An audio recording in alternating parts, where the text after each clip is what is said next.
Toussaint Louverture était un leader révolutionnaire qui a joué un rôle crucial dans la lutte pour l'indépendance d'Haïti au cours du 18e siècle. Voici 7 choses que vous ne savez peut-être pas sur Toussaint Louverture. La révolution haïtienne menée par Toussaint Louverture a abouti à la création du premier État indépendant dirigé par des anciens esclaves en 1804. Cet événement historique a envoyé des ondes de choc à travers le monde et a remis en question les fondements du système esclavagiste.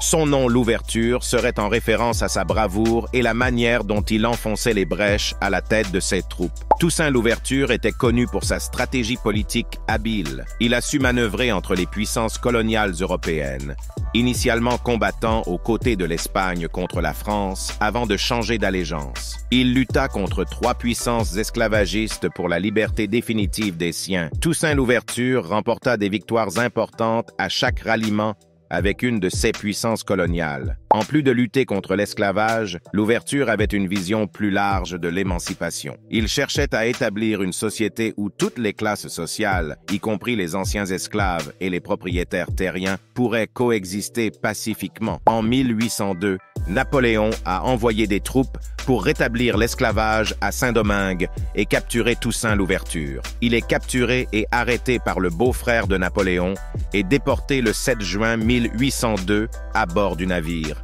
le Héros. Le 7 avril 1803, Toussaint Louverture décède au fort de Joux dans le Doubs, en France. Au Bénin, une statue est dédiée à Toussaint Louverture dans la ville d'Alada, où il est célébré. Ses ancêtres étaient originaires du Dahomey, l'actuel Bénin.